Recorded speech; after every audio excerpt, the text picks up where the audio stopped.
আজি শিশু দিৱসৰ দিনা ৰহাৰ চাপৰমুখৰ এখন বিদ্যালয়ৰ ছাত্ৰ ছাত্ৰীৰ বিশেষ পদক্ষেপ। অংকুৰৰ পৰা 10ম শ্ৰেণীৰ ছাত্ৰ ছাত্ৰীসকলে হাতে লিখা 10খনকৈ আলোচনী উন্মোচন কৰা হয়। ৰহাৰ চাপৰমুখ মাৰোৱাৰীপট্টিস্থিত গীতাদেৱী হানহাৰিয়া স্মৃতি শংকৰদেৱ শিশু বিদ্যা নিকেতনৰ ছাত্ৰ ছাত্ৰীৰ এই বিশেষ পদক্ষেপ।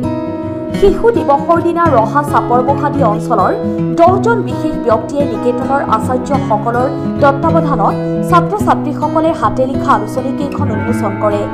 শিশু দিৱসৰ লগত সংগতি ৰাখি নিকেতনৰ ছাত্ৰ ছাত্ৰীসকলে খোলবাদন, বৰগীত আদি পৰিৱেশন কৰাৰ লগতে গ্ৰন্থ প্ৰদৰ্শন, চিত্ৰ প্ৰদৰ্শনী আৰু সাংস্কৃতিক অনুষ্ঠানো অনুষ্ঠিত কৰে।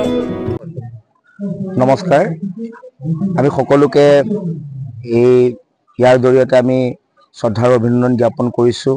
আজি এটা শুভ দিন, আজি শিশু দিৱস।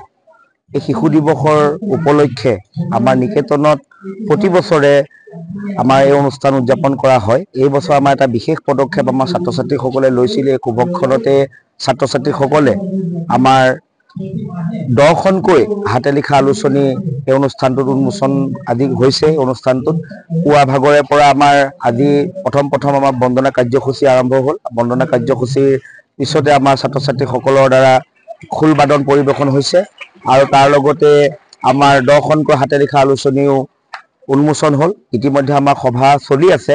সভাৰ পাছতে আমাৰ ছাত্ৰ ছাত্ৰীসকলৰ আমাৰ সাংস্কৃতিক অনুষ্ঠান আছে। সাংস্কৃতিক অনুষ্ঠানৰ পিছতে আৰু আমাৰ ছাত্ৰ ছাত্ৰীসকলৰ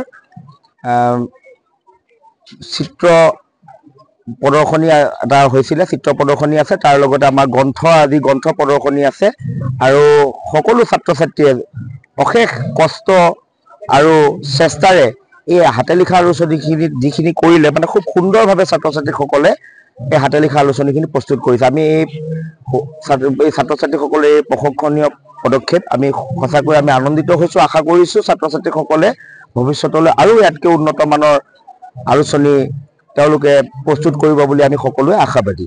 আৰু আজি খুব সুন্দৰকৈ পুৱা ভাগৰে পৰা আমাৰ কাৰ্যসূচী চলি আছে, আৰু কাৰ্যসূচী আছে। আৰু এতিয়া সেই সভাৰ পাছতে আমাৰ ছাত্ৰ ছাত্ৰীসকলে সাংস্কৃতিক অনুষ্ঠান আছে। আমি সাংস্কৃতিক অনুষ্ঠানলৈ আমি খন্তেক সময়ৰ পিছতে আমি আগবাঢ়িম।